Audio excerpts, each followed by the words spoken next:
Awesome. Thanks for joining us this afternoon for Fostering Community Leadership. Today we're going to be diving into designing effective leadership development programs. We're joined by some guests today from over in our Pacific time zone across the country, and really excited to be looking into their programs. We'll be introducing them in just a moment. For those of you who are not familiar with River Network, we are a nationwide organization that works to connect water-focused organizations all across the country and also in parts of Southern Canada as well. We really function as a capacity building organization, offering support for everything from community science to policy, agricultural work, organizational development, like fundraising and board of directors support. And then we also host annual events and webinars to provide network-wide learning opportunities like the one that we are hosting today. So really happy to have you all joining us. Before we dive into our content, I just want to offer a land acknowledgement. River Network has made it a practice to begin all of our meetings, even when we are virtually dispersed all over the country, to recognize the traditional territories of the people whose lands on which we live, work, and play. I myself am joining from the lands of the Council of the Three Fires, which is the Ojibwe, Odawa, and Potawatomi tribes, current day Grand Rapids, Michigan. And I also like to acknowledge that giving a land acknowledgement is the first step of many in offering direct support, intentional collaboration, and deep respect for the cultural practices of Indigenous people in our country. So if you are able, in your introduction in the chat, if you want to add the traditional lands that you live on as an acknowledgement today, that would be wonderful. We recognize that folks are joining from all over the country, so we love to see where folks are coming from. As far as our presenters today, we will do a little round robin of introductions. I am Hannah Mico, the Community Organizing Associate for River Network. Like I said, I'm coming to you from Grand Rapids, Michigan, so the Great Lakes region. Really excited to be here today. I'll pass it over to Deanna. Hey everybody, I'm Deanna Toledo. I'm the Leadership Development Director at River Network, and I am joining you from Cherokee Lands, current day Asheville, North Carolina.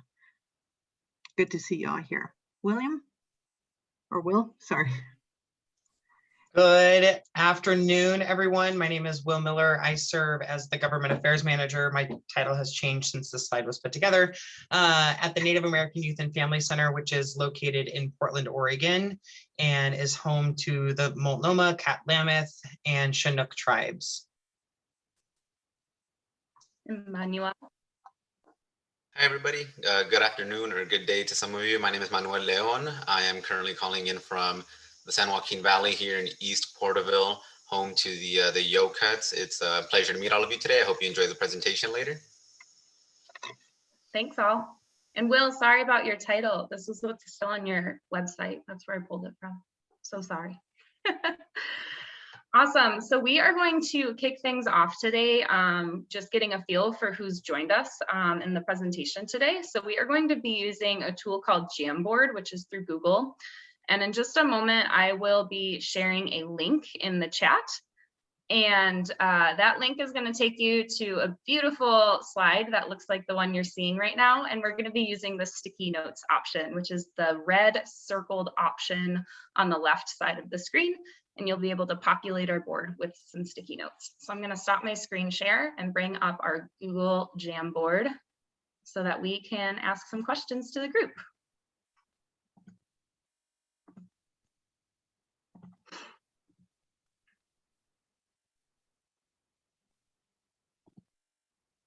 All right. So if you want to go ahead and open our Jamboard.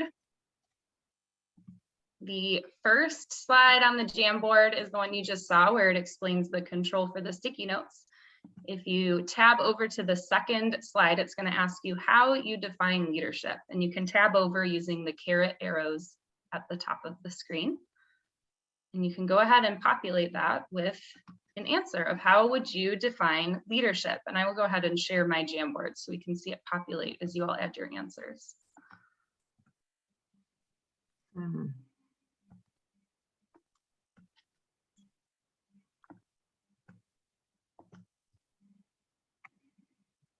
There you go. All right. So someone added the sticky note service as to how they define leadership. Authenticity is a great one.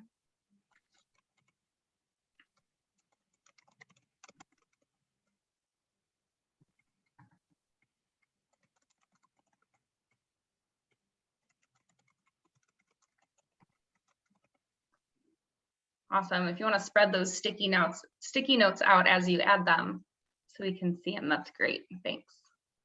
Inspiring others to follow a certain path. Social influence is showing up. Leading from the bottom. Leading by example. Being a good listener. That's an awesome one. I'm sure we will get into that this afternoon.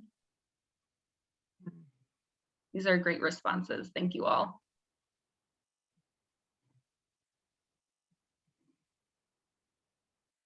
Give it just a couple more seconds if you want to finish putting a couple of sticky notes in there. I really like these answers.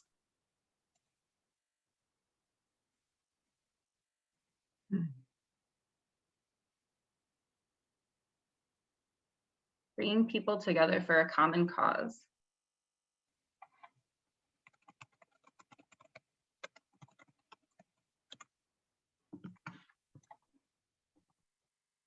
Cool. Awesome. Thank you so much for those responses. And if we tab over to the next one, so slide 3 on the Jamboard, if you just want to use the little carrot at the top, we're going to ask you next, what does leadership look like in your community? So this is a slightly different question, might trigger some different ideas and thoughts for you, but would love to see some sticky notes about what leadership looks like in your community specifically. So if you want to take a couple minutes to populate that Jamboard with some answers. I love using Jamboard as a tool because it's really fun to take screenshots of them and have a record of it later on to reference back. So if anyone's interested in getting the responses from these, I'm happy to share them.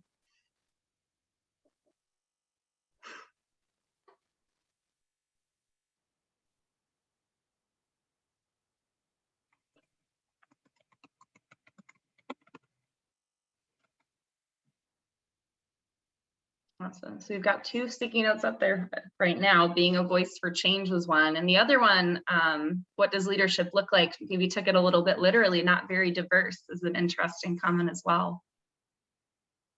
Voting.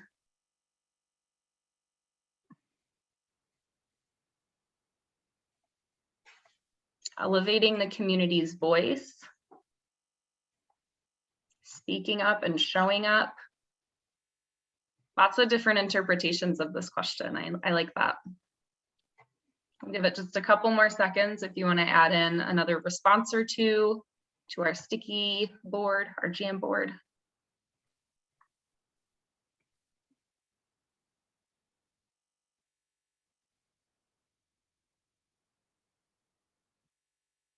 Awesome.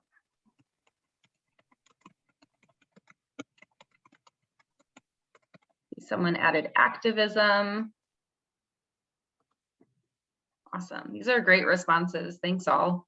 We will definitely reference back to these a little bit later. Thank you.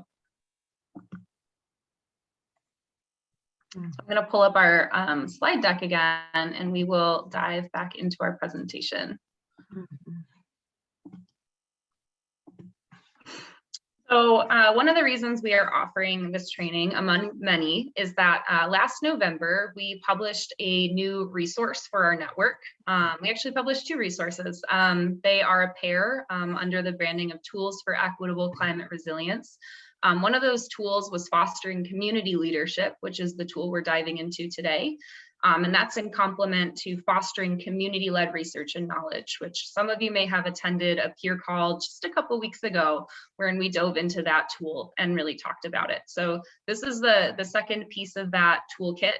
And these 2 really work together in complement and are wonderful strategies to use under the same projects, and often one can lead to the other and vice versa. So Deanna's going to provide some framing as to how these tools came about for our network, and then we'll transition into some programmatic discussion with Will and Manuel.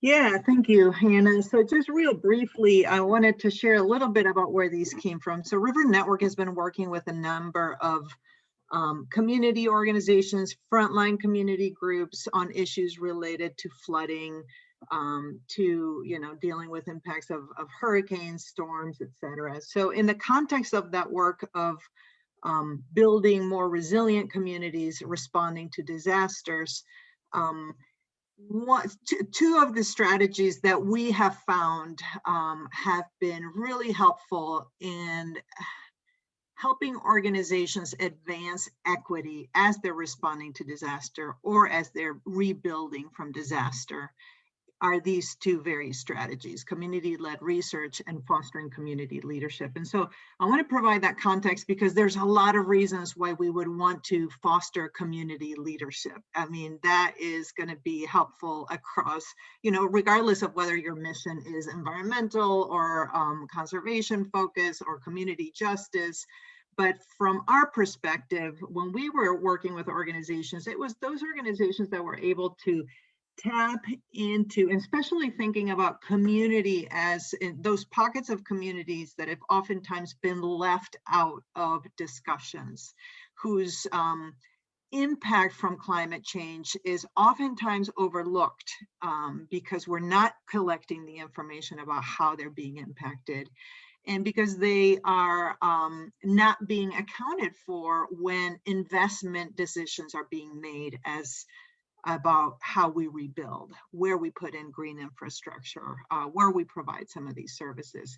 So it is in light of those huge gaps that we recognize really investing deeply into these, in this case, what we're talking about today, building deep bench of community leaders who can advocate for more equitable resilience efforts, can really make a difference. And when we talk about who is really being impacted, I mean, there's some communities, right? Black and brown communities, recent immigrants, elder communities. There are definitely pockets where it's now, and I think there's definitely a growing recognition that these communities are being disproportionately impacted and not invested in equitably when we talk about who gets protected from climate change. So our perspective has been climate change, but obviously there are other reasons, and there's a lot of different goals that we can advance through these two strategies. But that is sort of where we come at it, really with a deep belief that it is in building more voices to speak for equitable resilience planning that we can actually advance equity in this work. So that's what led to the creation of these toolkits. They really were in response to community organizations across our network asking, how do we do this? How do we do this better? And so, because we do have a number of examples within our network of folks who are doing this work really, really well, those are the cases that are highlighted and developed as case studies, and include both NAYA and Self-Help Enterprises who are here today to share their work. But there's a lot of experience and a lot of knowledge within our network that we wanted to disseminate more broadly through these tools and trainings like this. So I think that kind of provides the framing. Hannah, I'll turn it back to you. Great. Thanks, Deanna. So like I said, we're really diving into this community leadership toolkit today. And this this toolkit is available for download on our website. We'll be providing the link for that today. And it's also available right alongside the community-led research toolkit. So you can access both of those for free on River Network's website. But the Fostering Community Leadership Toolkit really makes the case for leadership development programs as critical components of resilience for many of the reasons Deanna just mentioned. And this toolkit highlights over 20 programs across the whole country that we inventoried and spent time interviewing program directors and program staff to really figure out what makes them effective, sustainable, and what causes them to have a deep and long-term impact on their communities. So we were able to gather all of that research and turn it into a step-by-step guide on really how to build one of these programs. And later in the presentation, we'll be walking through that step-by-step guide, and Will and Manuel will be kind of speaking to each of those steps and how their organizations addressed them. And like I said, there's all of the different programs that we interviewed are featured in this toolkit. So there are ample examples if your organization is interested in getting some more reference points for building your own program. So with that being said, I'm going to transition on over to Will, who is going to introduce Native American Youth and Family Center, as well as the Oregon LEAD program that they have that was featured in our toolkit. So Will, if you want to share your slides, you can, or we can just keep it open like this if you want to just have a discussion. Yeah, I love seeing everyone. I am hungry for connectivity during COVID, so I'm happy to just have a conversation. Thank you all for the opportunity to be here and chat with you to allow us to learn and grow together. Like Hannah said, my name is Will. I am Blackfeet and Cherokee and serve as the Government Affairs Manager at the Native American Youth and Family Center, which is located in Portland, Oregon, not Portland, Maine. I am a West Coaster, but Hannah approached me and Nea about a year ago talking about areas of growth and opportunity for program development and for folks to use a toolkit that could be mirrored throughout the nation in various programs. And Hannah just shared the link in the chat, so feel free to take a look at that while we're chatting. But I'm here to talk about NAYA, the Native American Youth and Family Center, and the Oregon LEAD program, which stands for Leadership, Entrepreneurial, Apprenticeship, and Development. And that's a culturally specific leadership training program designed to serve community members toward professional development and prosperity. But a little bit about the Native American Youth and Family Center. We've been around for almost 50 years in the Portland region. We initially started as a board of elders looking to get youth involved in after-school programming. That quickly evolved to from 2 staff to over 140 staff now. We're a culturally specific nonprofit in the Portland region. We are a wraparound social service agency.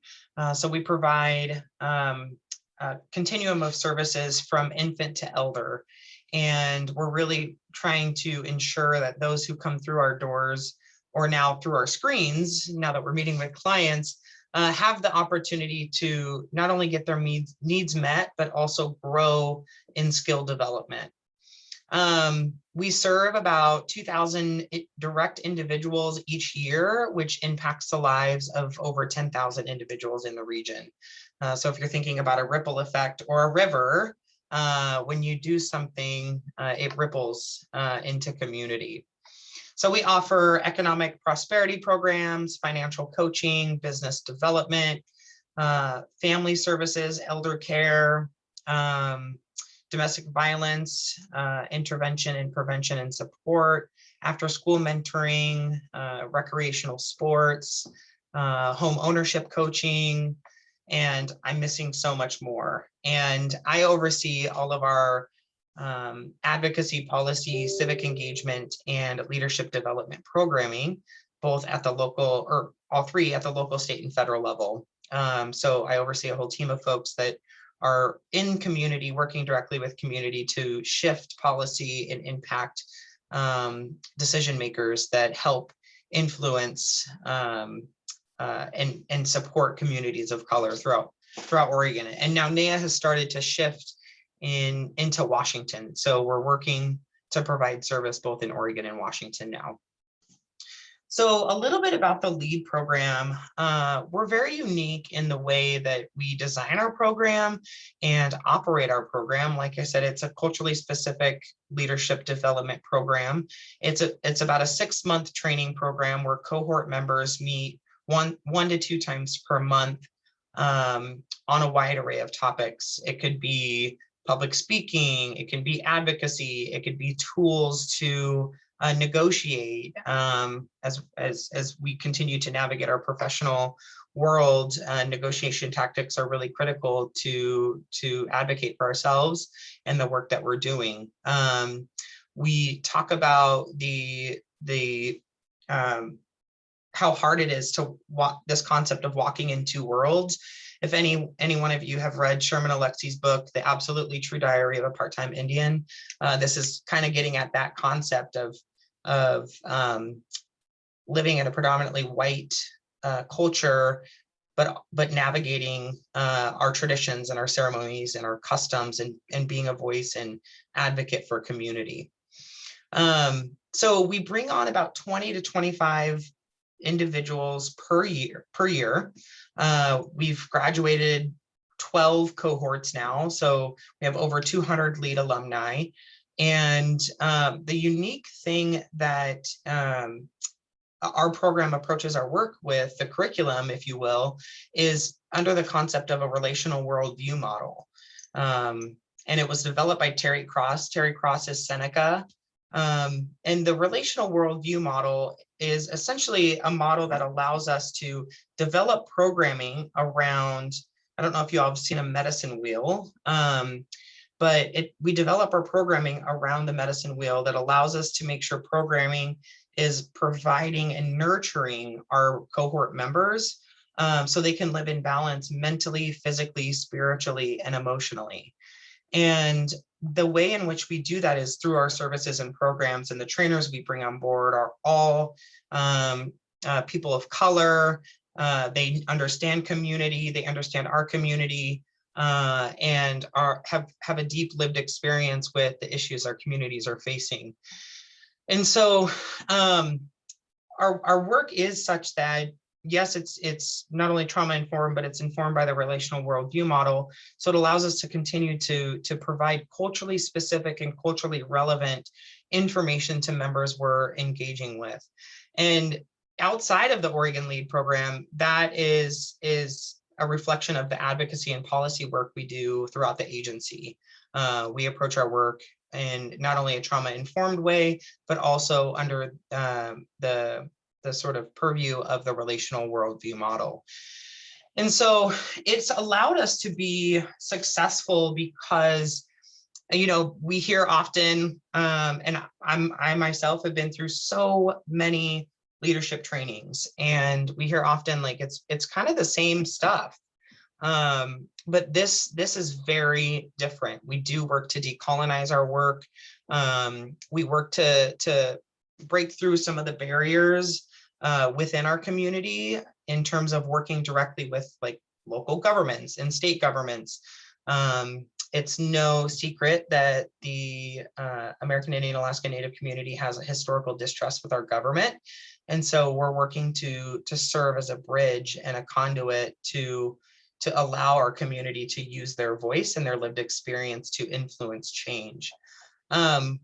So we bring in folks, like I mentioned, we provide a continuum of care service model at NAIA. We bring in a wide array of different people that help us be successful in this work. And in order to do that, people who are coming in and say receiving assistance to keep their lights on, or receiving assistance to stay housed or pay their rent bill, or to grow their business.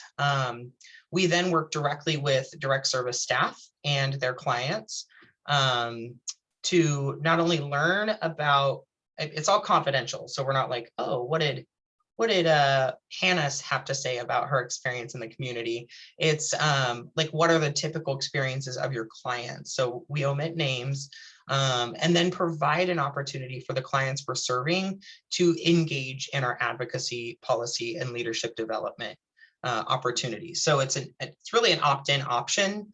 We're not, taking anyone's name or client file and then going to the state legislature and saying, Hannah, this was her experience. And I'm only using Hannah as an example because I've been able to work with Hannah over the past year. But our work is able to be influenced through actual lived experiences through the clients we're serving, and allow us to be successful in providing a culturally specific relevant model for leadership development and professional development. I'll leave it there. I'm sure there's many, many, many questions. I can continue going on and on and on. I work in state legislature, so we can talk all day. But want to provide opportunity. I think there'll be an opportunity for questions, but also for Manuel to talk about the work they're doing down in California.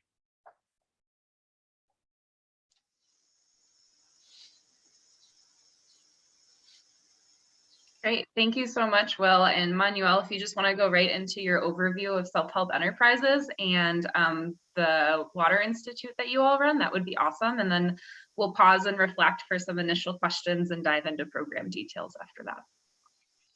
Alrighty. Hi, everybody. My name is Manuel Leon. I'm currently residing here in the West Coast, over in the San Joaquin Valley in East Porterville. Some of you may be more familiar with Fresno or Bakersfield. I'm southeast of Bakersfield and northeast of Bakersfield and southeast of Fresno. I apologize to get my directions a little bit mixed up, but I'm here representing Self-Help Enterprises today, and I'm going to be talking about our two different programs. Our first program that I'm briefly going to be talking about is the Rural Communities Water Managers Leadership Institute. And that is a program that we've developed to help rural community residents and disadvantaged communities become a little bit more involved in local, regional, and federal water management. And the other program I'll be talking about today very briefly is a new pilot program that we've been starting, or we implemented this year. And this one we call our Board Sustainability Leadership Institute. And the purpose of that program is to provide sort of technical, managerial, and financial training to like small community board members who may not necessarily have the capacity or the time to be able to train new board members and catch them up to speed. And so the purpose of that program is to sort of give them an overview of what their role is and sort of catch them up to speed so they can be a functioning and supportive board member in their community to support them the best that they can. But going back a little bit, so Self-Help Enterprises, we've been around since 1965. And we're a nationally recognized community development nonprofit 501c3 organization. And we work in a lot of different areas. Some of the areas that we specifically specialize in are providing low-income housing.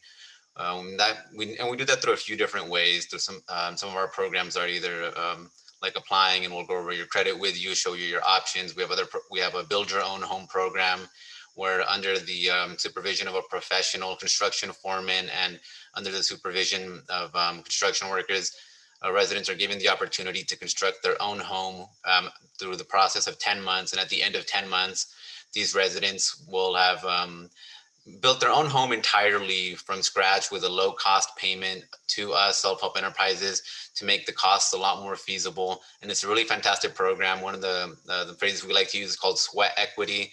And this way families get to know their homes personally, and it's a really fantastic process.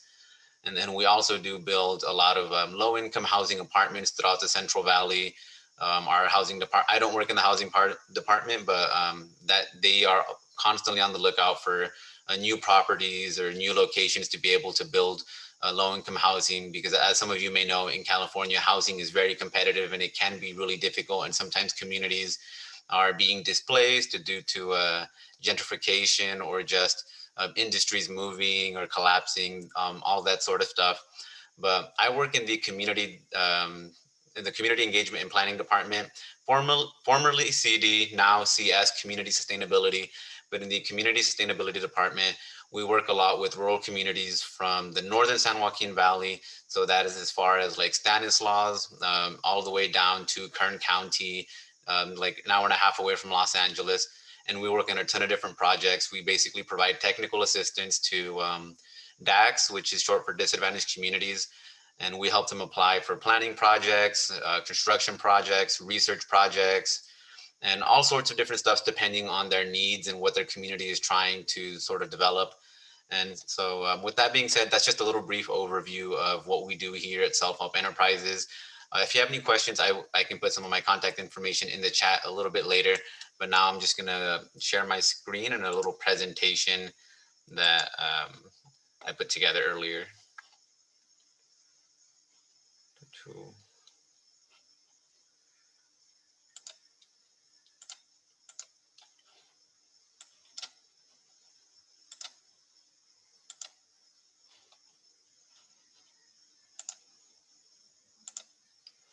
Alrighty, can you all see the presentation fine? Yes.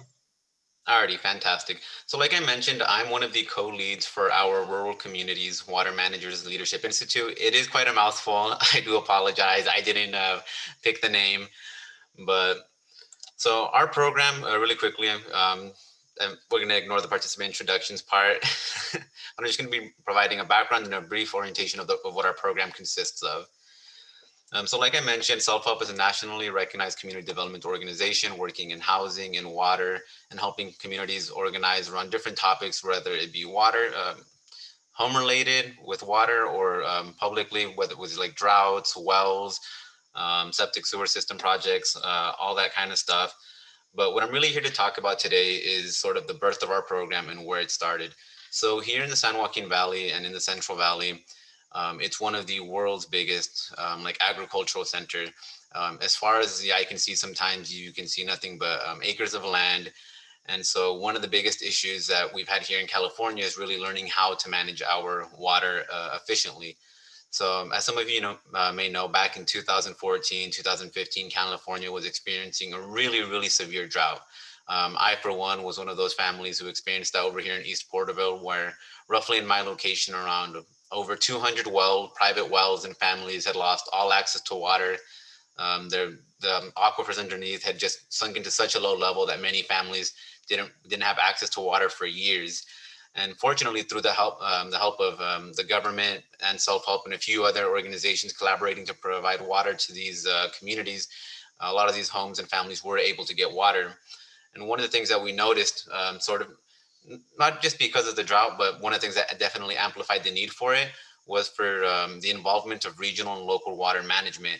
And in the Central Valley, a lot of times, whether disadvantaged communities aren't necessarily being brought into some of the conversations that are happening at city council meetings, at board meetings. And so the purpose of our program, it started off with the intent to just train rural community water manager leaders. And so that meant anybody working for a community services district or for a mutual water company. But then eventually over time, with the expansion of funding and the expansion of our program, we were able to offer the program to not just rural water managers, but also to residents who wanted to be a part of the program and be able to sort of be their own advocates and be able to encourage them. And so in 2014 was the original sort of program, is when it started. 2016 is when we began our technical and managerial financial trainings. And that was sort of more specialized trainings. And then 2019, we held the first Rural Communities Water Managers Leadership Institute. And so, that is definitely really exciting. And then so moving forward a little bit, this right here is a little map that I've put together, and each pin represents a location here in California that we've had residents tune in from. So every yellow pin represents a location that someone has attended one of our sessions from, or they've driven from wherever their home is to attend one of our trainings when they weren't in person. These days, all of our sessions occur online for the sake of accessibility. But currently, we've had over 30 different communities participate inside of our program, from the mountain communities all the way down south to the rural communities here in California. And that includes Fresno, Madera, some of the largest cities, as well as some of the more rural communities like Yedem, Seville, or as far south as Fraser Park, or some of the mountain communities as well. And so moving forward a little bit, to develop this program, it was sort of a very long and sort of arduous process that we decided to take. So in 2018, we had received funding from a grant to host a series of stakeholder focus groups and surveys, because we wanted to make sure that the program that we were developing, we wanted to make sure that it was going to cater to the needs of the population that we wanted to best serve. And so by inviting rural community residents to these focus groups and by administering surveys to them, we were able to sort of get their thoughts and opinions on, one, what did they want to get out of the program? What were some of the challenges that they were currently experiencing? What were some of the obstacles that they were facing, and how could we help them overcome them? And then another thing that we did was we also involved non-community stakeholders. And what I mean by non-community stakeholders, that means involving some of the people who are already involved, speaking to the people who are involved in regional and local water management, and asking them from their personal experience, well, what do you think an individual needs to know to be able to participate at a groundwater sustainability meeting? What are some of the terms? And so through this program, we deconstruct a lot of that. We show them, we always start off with a brief history of water management in California, why it's important, what are the outcomes, and what's been going on. And then from there, we move on to sort of like the big like policies, and we break those down into more digestible conversations and show them why these policies are important. And then later we show them how they can advocate for themselves. And so our program is held, like Will's, over 6 months. And we always host them at the same time on Saturdays, which is when the stakeholder group, the focus group, decided would be best for most people. And all of our sessions run from 10 a.m. to 12 p.m. and they're all held via Zoom.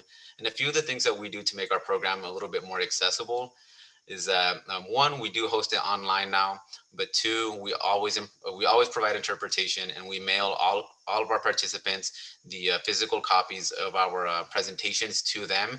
So just in case they aren't able to tune in with a reliable like internet connection, they can follow along with the paper in front of them and still be a part of the activities that we're doing to the best of their ability. And so to quickly break down the sessions, our first session is always an introduction and orientation into water conditions. Then we go over sort of a high-level overview of California water management.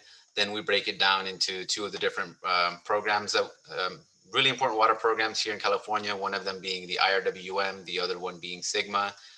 And this program has 10 different sessions, and over the course of 10 different sessions, residents are given the opportunity to be able to obtain a stipend for their participation, because through the stakeholder report, we were able to sort of understand that one of the challenges to hosting a program like this is that sometimes people, whether it be childcare or whether it be an internet connection or whether it just simply is gasoline for their car, the stipend helps to cover for some of those costs that they would otherwise not be compensated for in other programs. So we made our program free, and we decided to compensate them through leveraging one, private funding, and government and state funding.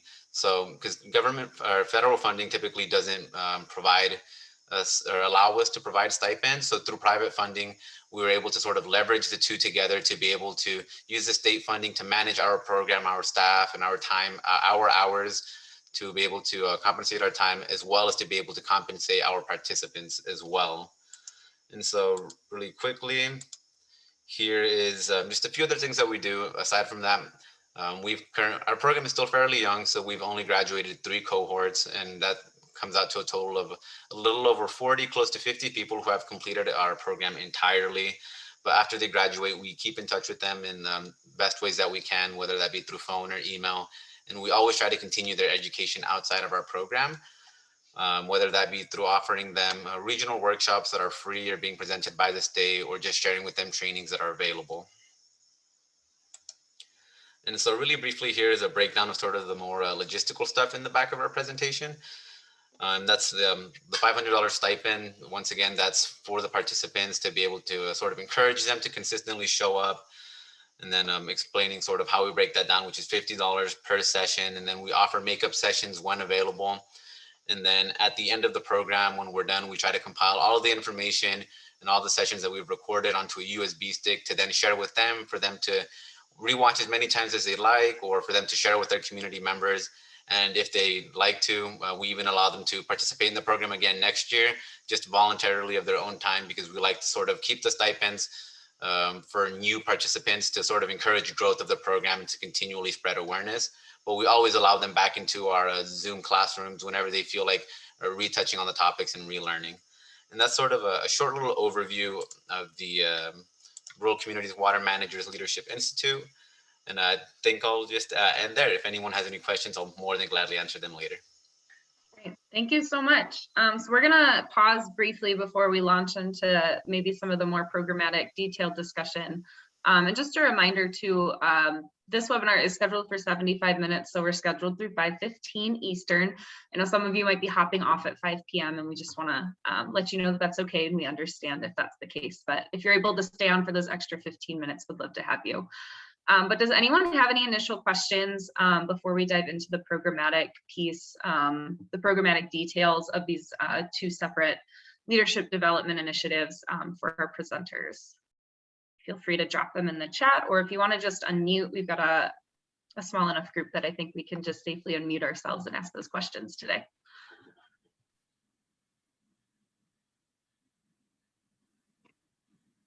I would just love to hear, as you guys are talking about the next piece, like how you evaluate your programs, whether it's particular sessions or across the board, like real impact. Just curious what your thinking is on that. But I'll just kind of put it as a big topic to kind of fold in across your comments. I'm happy to jump in. That's a great question. In terms of program evaluation, we work directly with the cohort before. Each year we bring on a new cohort, like I'd mentioned. And then over the summer, before we launch a new program in the fall, we work with the recent graduates to identify areas of opportunity for growth. What do we need to sort of shift and or build? What was missing in the program? So in terms of program evaluation, it's really heavily relied on prior cohorts experience, and then we implement their feedback. So it's all community-led, community-driven. And to sort of touch upon what Will was saying, our program functions in sort of the same way. At the end of our sessions, we always try to keep it as conversational and sort of as informal as possible, just to really ask them, because at the end of the day, they're the ones who really know best. And so we just either give them a little exit survey or a little piece of paper and letting them know what we could have done better or what they would like to see. I know last year when we first shifted to a virtual platform, a few of the things that our residents had said was they would like it to be a little bit more like interactional. So we started incorporating a few more icebreaker activities, things like that. So we always rely heavily upon our previous cohorts and our current cohorts to see if they have any recommendations that we can take in to modify our program. I was just wondering, how long did you do for Manuel? How long did you do the stakeholdering process and the focus groups, and kind of what information was surprising from those? So I think I wasn't with my employer when we did the stakeholder report, but to my knowledge, the stakeholder process took about like 6 months to a year. So it was quite a really long while. It wasn't something that had been done overnight. And some of the more important things that we had learned was just that, I guess, let me open up a little document that quickly. Some of the challenges that we had noticed were just, there are individual challenges, but there are wider, more systematic challenges that our residents were experiencing. And these were things that some of us weren't really aware of, having been involved through a more formal education system. And some of those being that in regional water management here in California, the ag and dairy industry has a really large voice in a lot of different boards and a lot of different organizations.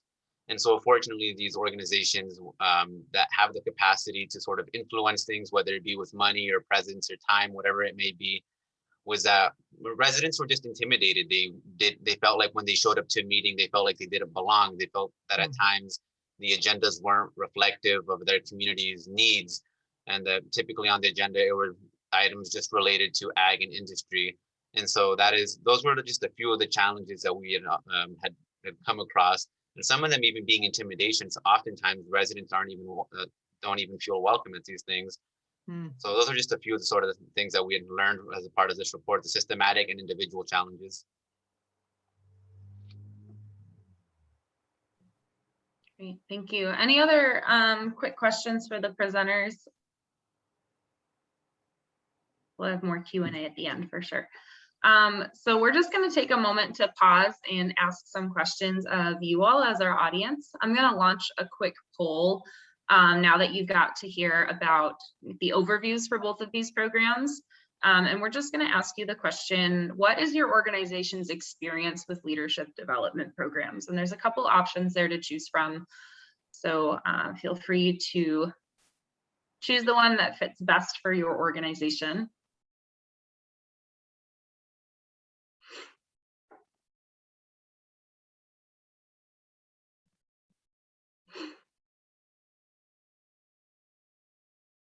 That open for just a couple more seconds if you're still answering. We've got about half of you have voted, so if you still want to vote, please do.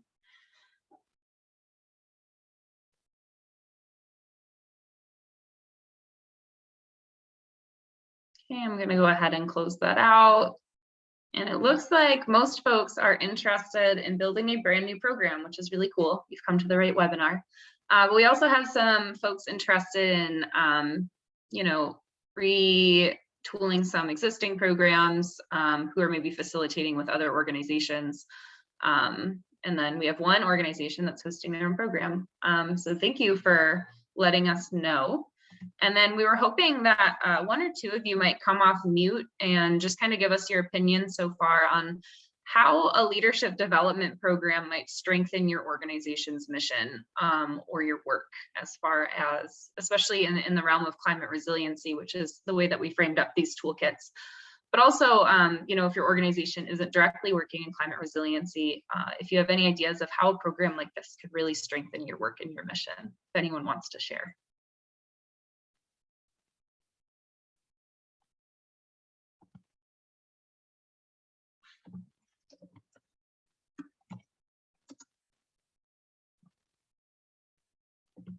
You can also drop it in the chat if that's more comfortable, if no one wants to be brave and unmute themselves.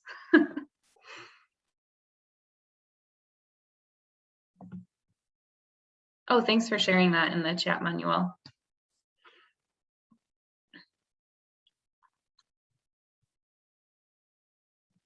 All right, well, we will move on if no one wants to be brave and share their thoughts on how a program might support their organization.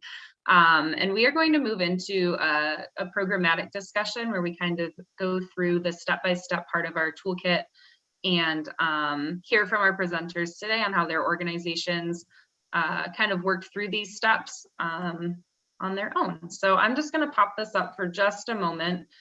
And then we'll close it back out so we can really do this discussion based. But these are the 9 steps that we laid out in our leadership development toolkit, as far as how an organization should approach this process if they are building a brand new program or if they're retooling an existing program. So this is really for kind of refurbishing and sparkling up the existing stuff, as well as building something brand new. So always, and you've kind of heard some details on this already from Will and Manuel, but you know, convening a planning team to assess the community's needs, making sure that your program has some measurable goals so you can actually evaluate it, making sure that you're working alongside community partners and identifying local resources to support your program and to make sure that you're working in collaboration with others who have similar goals. Coming up with an idea or some kind of strategy to recruit folks to participate in your program when you actually launch it, making lots of decisions based on accessibility and removing barriers, actually finding funding for the program, and then of course coming up with some kind of way to evaluate it. So we'll be just talking through these steps one by one, and I would like to acknowledge that when you're actually planning a program, as we've experienced at River Network, working with some grantees that we're supporting right now on their own leadership development programs, that a lot of these steps can overlap and happen simultaneously. But we felt it was really important to disseminate them one by one in the toolkit, just to make sure that there was clear direction on all of the different pieces that should come together, even if they don't happen exactly in this order. So I'm going to go ahead and stop my screen share. If anyone wants to take a quick screenshot or a picture of this because you're interested in the steps, go ahead. But like I said, this is laid out in the toolkit as well. And let's start with just kind of bouncing back and forth with Will and Manuel as far as how your planning team to assess your community needs and gaps and interests. When I know that we've discussed this a little bit more, but if there's detail you want to add about your stakeholder processes and consulting with your community, please do share.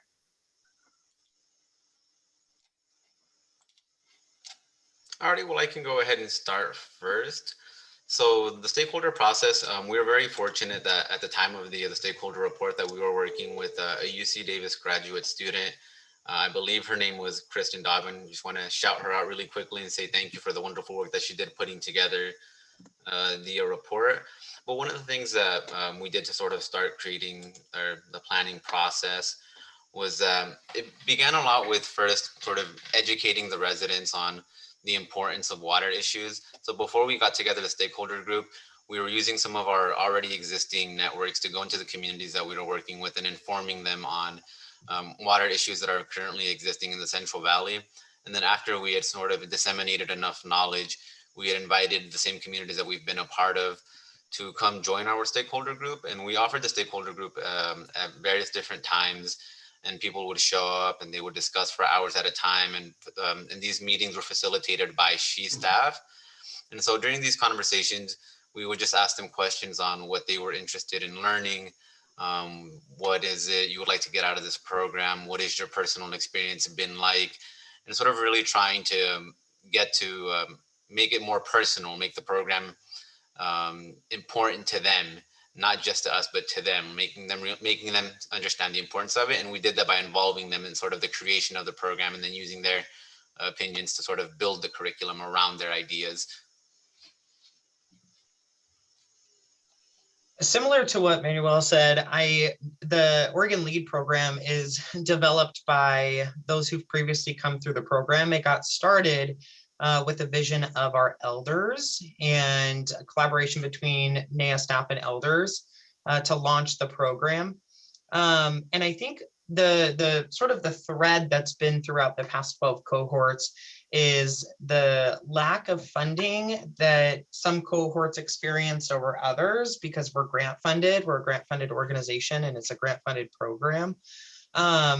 It's hard to make the case often for people or foundations or philanthropic organizations to invest in a program like this.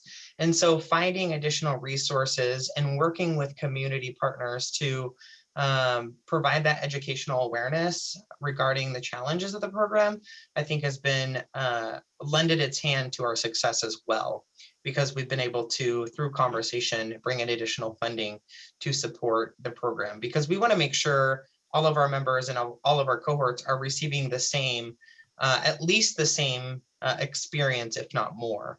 And we can't do that without funding. We do want to make sure the program is free to all participants. That includes housing, transportation costs, childcare, food, etc.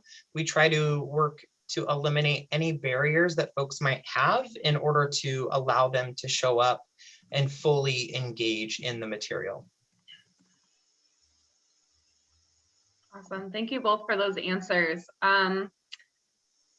As far as defining some kind of measurable goal for your program, in the toolkit, we took the liberty to kind of categorize your programs a little bit differently. Self-help, we categorized yours as prescriptive, which means there was kind of a definitive outcome for your participants as far as getting engaged with their local water boards. And then for NAEA's program, we left it open-ended and called it agnostic, because there isn't a final outcome or a final specific role that anyone coming out of the program is supposed to fill. So I could wonder if both of you could kind of talk about how you came to the conclusions of, what was the expectation as far as outcomes for your participants and defining those goals. Well, I can begin again. So like I mentioned earlier, a lot of the work that we do in the Community Sustainability Department is related to water. So through the course of the program, we wanted to make sure that we could provide our residents with enough knowledge on the Integrated Regional Water Management Program and the Sustainable Groundwater Management Act, along with like a flurry of many different programs. We wanted to make sure that we could make all of this technical legal jargon as digestible as possible, so that by the end of this 5 to 6 month process, these residents would be able to understand, okay, this issue affects me. This is what I'm dealing with in my community. I know which authority to speak to in regards to water contamination. And so through the course of the program, we taught them how to identify the issues that are important to them or affecting them. And then then we taught them how they could participate in public meetings. This way they would understand, okay, there's a public comment period. That's when I speak, or that I can make this comment then, but the board isn't allowed to respond to it. I may have to follow up with an email. And we show them all the different resources and routes that they can sort of take with that sort of approach. And then in terms of more, like prescriptive results, some of the things that we've been really excited about was that we have a few participants who are actually a part of advisory committees that they've joined, one of them being the Safer Advisory Group. And this participant now is a representative for our community and for other rural residents, just representing the interest of rural communities on this larger state group that helps inform some of the decision making in California, even if it's just as a role to present lived experiences of the communities. Mm. Yeah, I would say in terms of NEA, how it's evaluated is really, it's kind of a fluid thing. It's not like we have this matrix or this criteria of like, we have to meet this, this, and this. We adapt to the needs of every cohort. So yes, we want to provide the same experience, but if a cohort comes in and they're like, most of them want to talk about something different than what we've normally talked about, we allow for that flexibility, because I think that is leadership development in and of itself, is being in community with other like-minded individuals and growing together. But I would say a lot of it is measured sort of post graduation. Recently, we just graduated a cohort in April. And one of the cohort members mentioned to me last week that she was able to get a job on the Hill with a congressional member because of her understanding of like working with like other governmental agencies and like walking in this concept of two worlds.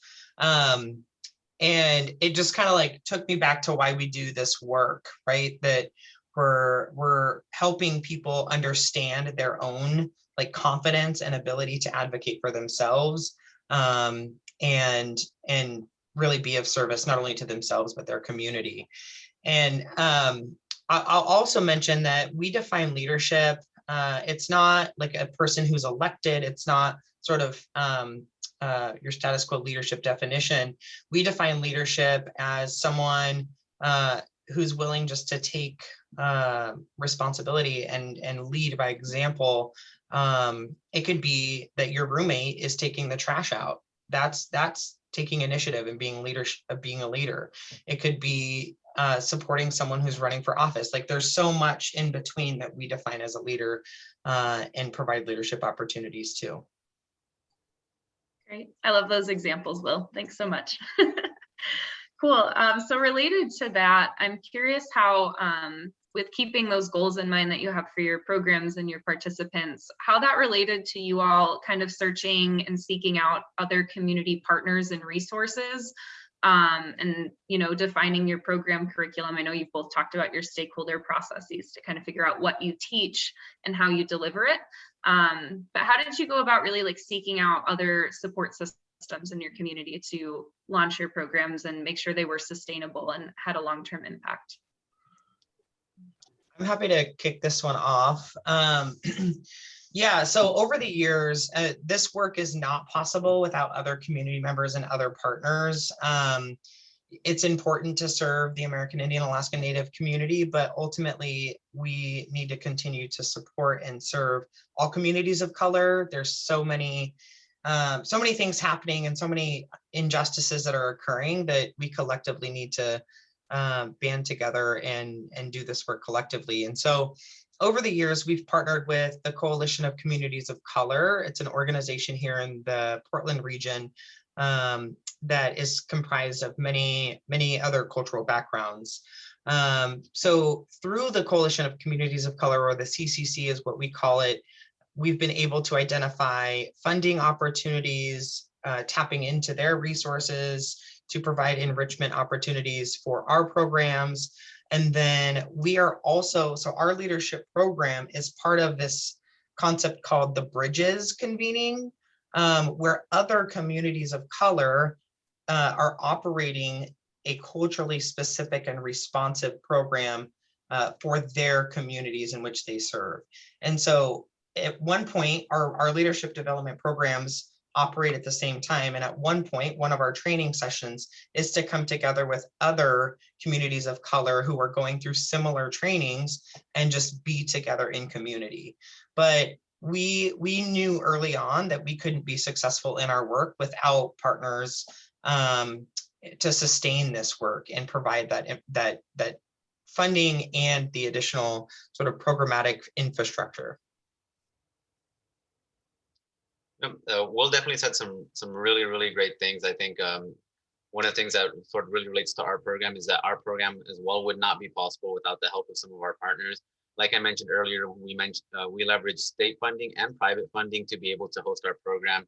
And so to be able to do that, some of the work that we've done, we partner with an organization called the Water Foundation, who provides us the majority of our funding for our organization. And so part of the strength of our program does come from working with like-minded organizations who are interested in working with the same communities that you are trying to reach and target. And so through that was really able to help us sort of strengthen our foundation, and even be able to sometimes bring them in as facilitators, or be able to ask them to share the knowledge that they have throughout the course of our program. So working with partners is a really significant aspect of our program. And if it is possible, I would highly encourage it. And even using like the connections that you have, a large part of the recruitment for our program even actually happens through our connections with community service districts, with these water companies that we worked with the boards. Oftentimes we've worked enough with boards that to the point where when we are recruiting for this program, we can reach out to them and say, hey, we're looking for new members for our upcoming cohort. Would you be interested in sharing our flyer and the application to your community? And then they'll send it out in a mailing form when everybody gets their water bill. So the support of the communities and partners, that is a really great important aspect.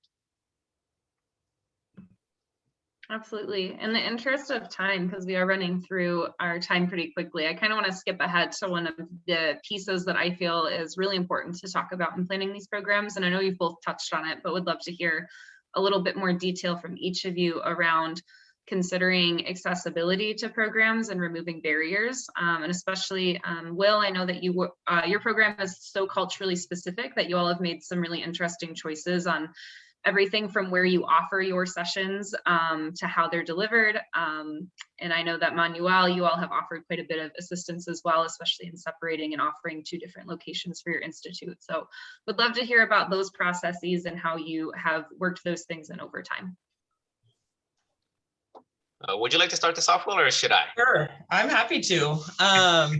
Yeah, so we really approach our work to make sure that we're addressing all barriers that participants might have. Like I said, we take care of childcare, we take care of food, we take care of housing if needed, in terms of like hotels or whatever it is, if it's a training that's further out. But one of the things that I want to highlight is we're very intentional, and thank you for reminding me, Hannah, we're very intentional about the where we conduct the trainings. Sometimes they're on our campus in Portland, but oftentimes they're with other partners or at other event centers, if you will. A lot of our community is in recovery, or has been in recovery, or has struggled with addiction.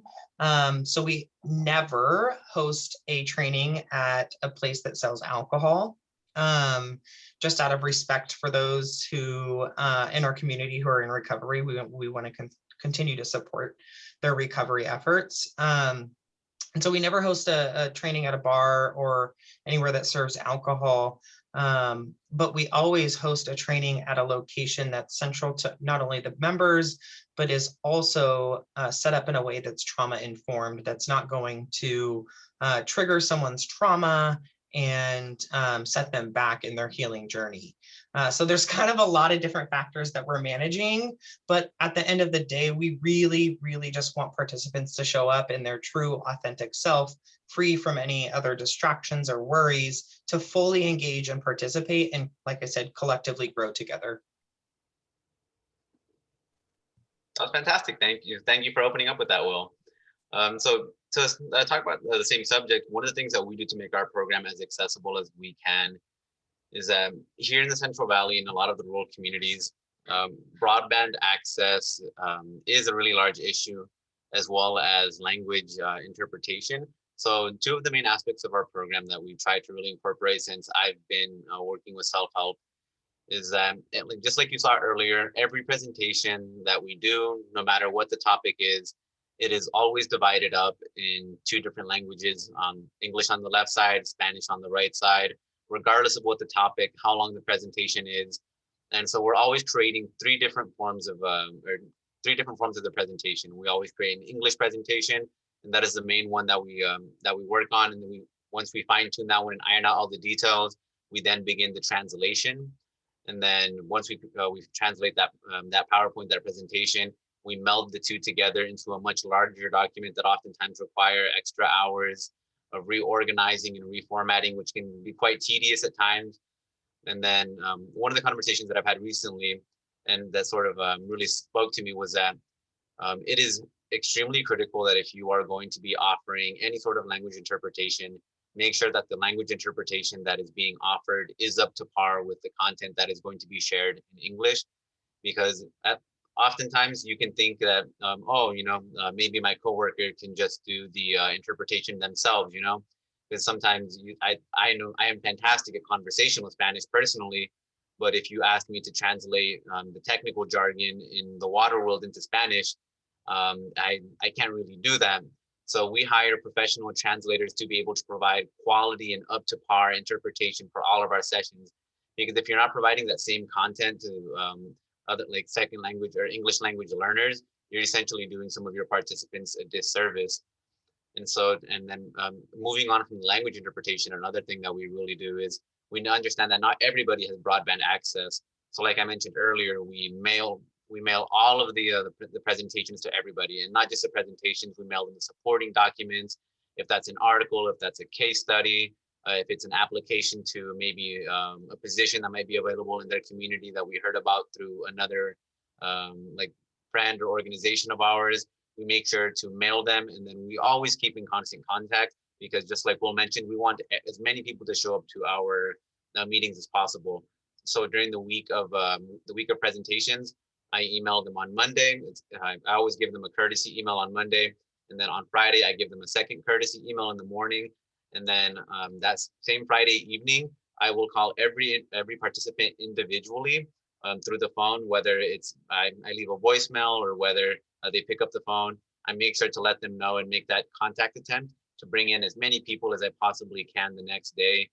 And so that is some of the things that we've been doing. And then even in the planning of our program, we have set aside a certain amount of funding to be able to offer devices, whether that be, we have what are called little MiFis, I think, through Verizon. They're like little portable hotspots. We offer to be able to help them cover those expenses. We will even help provide them like laptops or tablets, whatever devices it is that we can to sort of facilitate their experience if there truly is a need. And so we always make sure to ask them, hey, how is everything going? Are you able to connect? Are you having any broadband issues? And if you can, how can we help? What's your cell phone carrier? Can you find out what the added charge would be if you added this?